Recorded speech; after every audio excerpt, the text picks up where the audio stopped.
बाप रोज जगाता है। उस दिन भी आपको पूछा, अगर आपको पता चला कल अंतिम दिन है तो क्या करोगे?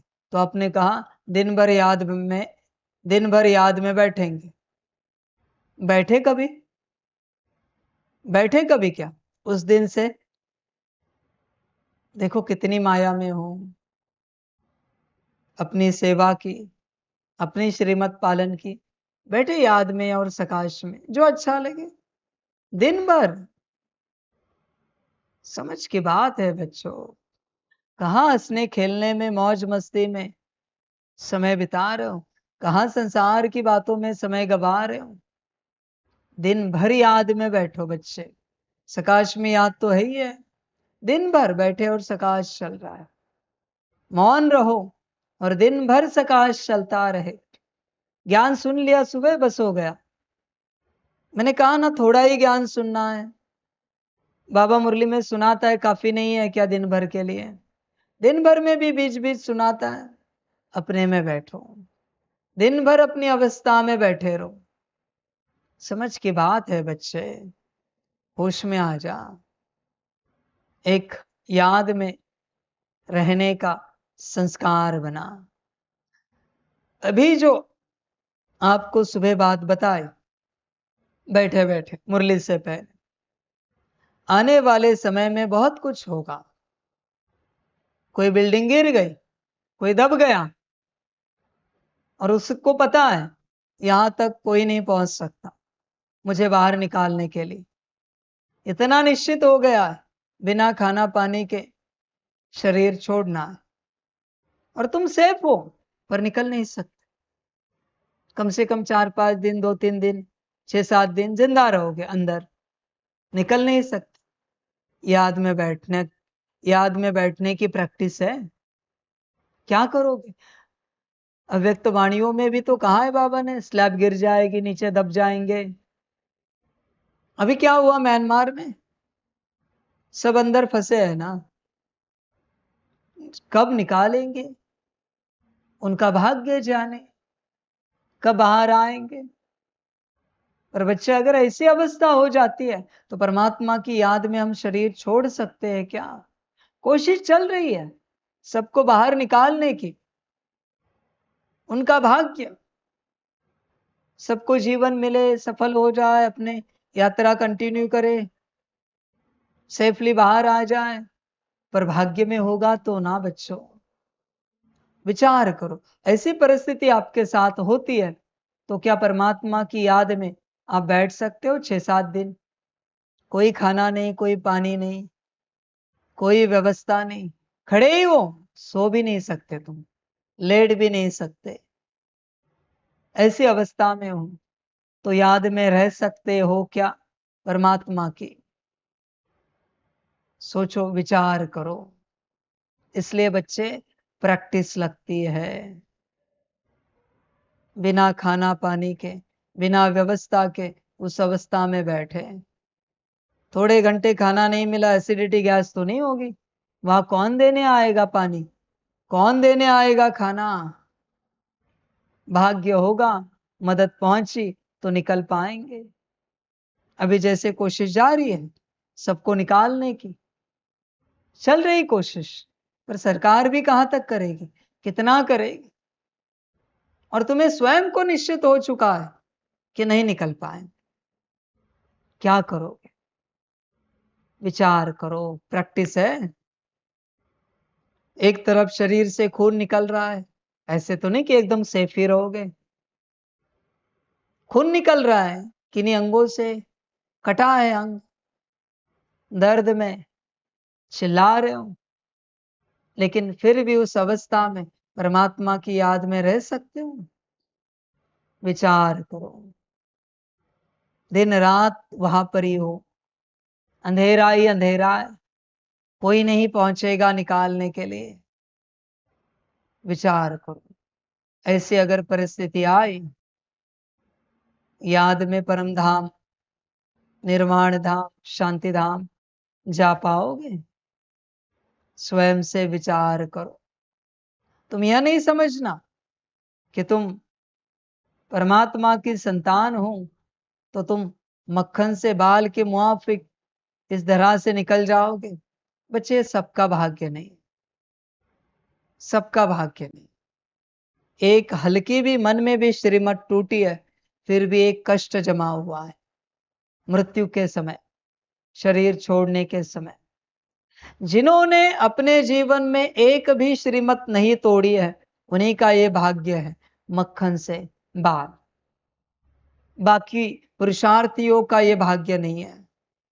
एक श्रीमत टूटी है, एक तो दर्द होगा, एक तो दुख होगा। आपकी मर्जी, मेरा काम है ज्ञान देना। सारी समझ की बात है। परिस्थिति तो अभी बच्चे सारी दुनिया पर आएगी, ऑप्शन नहीं है, क्योंकि अभी अंत आ चुका है। ये घटित होता जाएगा। कल कहीं और था, आज कहीं और होगा, कल कहीं और होगा, परसों कहीं और होगा। ये चलता ही जाएगा सिलसिला, ये बच्चे रुकेगा नहीं। बस तुम्हें ध्यान क्या रखना है, अपनी अवस्था में आ जाए और बाबा की याद में बैठे। माना बुद्धि परम धाम में स्थित है, बाबा की याद में। ऐसी जब कड़ी प्रैक्टिस होगी 8 घंटे की, 8 घंटे तक बुद्धि परम धाम में है, बाबा की याद में, तब जब ऐसा शरीर दुख में कष्ट में है, तुम बैठे याद में, तुम्हें पता भी नहीं चलेगा शरीर नीचे कब छूटा और तुम कब परम धाम पहुंचे रियल में। ये बात है बच्चे, इसके लिए प्रैक्टिस लगती है। इसलिए बाबा कहते हैं 8 घंटे से ऊपर याद का संस्कार चाहिए। 8 घंटे से ऊपर नीचे नहीं चलेगा। 8 घंटे से ऊपर बैठे मस्त बाबा की याद में। बच्चे रोज 24 घंटे हैं, उसमें से परमात्मा 8 ही घंटे बोल रहा है। भले चलते फिरते काउंट करो या बैठकर काउंट करो, पर 8 घंटे पूरे करो। पर बच्चे आप राजी नहीं। इतनी विधिया परमात्मा ने सुनाई कि यहाँ इस हॉल में नहीं बैठे, हम परमधाम में ही बैठे। निराकार परमात्मा हम निराकार आत्माओं को परमधाम में ज्ञान दे रहे हैं। तुम यहां नहीं चल रहे हो, परमधाम में ही चल रहे हो। निराकार आत्मा परमधाम में चल रही, खाना भी परमधाम में खा रहे हो शरीर के प्रति, ना धो रहे हो परमधाम में, सो रहे हो परमधाम में। परमधाम से बुद्धि नीचे लाते ही क्यों हो? समझ है बच्चे? और उस परम धाम में परमात्मा तुम्हारे साथ है। हर कर्म तुम परम धाम में कर रहे हो। बुद्धि को नीचे लाना ही नहीं बच्चे। सो भी रहे हो परम धाम में, आंखें बंद की, परम धाम में ही है बाबा के साथ। देखो, विचार करो बच्चों, कड़ी प्रैक्टिस चाहिए, कड़ी प्रैक्टिस। कुछ नहीं कर सकते, वरना यहां दुख में चिल्लाओगे। या तो अपने दुख में चिल्लाओगे या दूसरों के दुख में चिल्लाओगे। तुम किसी का भविष्य नहीं बदल सकते, किसी का भाग्य नहीं बदल सकते। बच्चे, जागरूक हो जाओ, अपने होश में आ जाओ। अभी जो फंसे, ज्यादा से ज्यादा उनके लिए सकाश दे सकते, दुआ कर सकते कि कल्याण हो जाए उनका। और क्या कर सकते? हर तरफ से सरकारें मदद कर रही है। तुम्हारे साथ ऐसी घटना होने के बाद क्या करोगे? विचार करोगे? क्या चिल्लाओगे अंदर से, रोओगे? होश में आ जाओ। कभी तो स्वीकार करना पड़ता है, अब घर जाना है।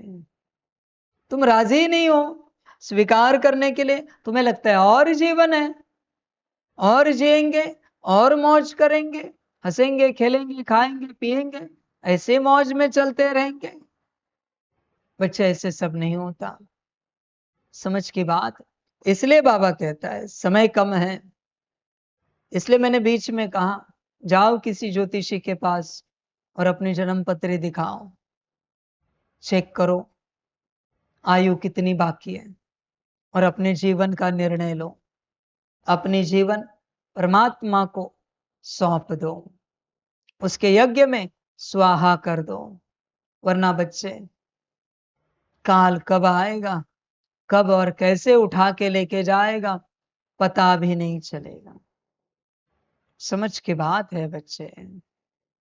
आगे आपकी मर्जी। ड्रामा। यह मित्रता करने की युक्ति बाप ही बतलाते हैं। संगम युग पर ही आत्मा अपना मित्र बनती है। हो आप अपने मित्र। अगर आप किसी और का चिंतन कर रहे हो तो आप अपने शत्रु हो। अगर आप बुद्धि से किसी और का मंथन कर रहे हो तो आप अपने शत्रु हो। अगर संस्कारों से किसी का मनन कर रहे हो तो आप अपने शत्रु हो। देखो, विचार करो, किसी और का क्यों, अपना ही चिंतन करो, अपना ही मंथन करो, अपना ही मनन करो। किसी और का क्यों बच्चे। अपने मित्र हो तो अपने में रहो। किसी और के प्रति सोचना बच्चे बंद कर दो। बाकी तेरी मर्जी, जो तुझे अच्छा लगे कर। गीत है, तूने रात गवाई सोए के, दिवस गवाया खाए के। ये तेरी जीवन है बच्चे। देख, विचार कर, आगे तेरा ड्रामा।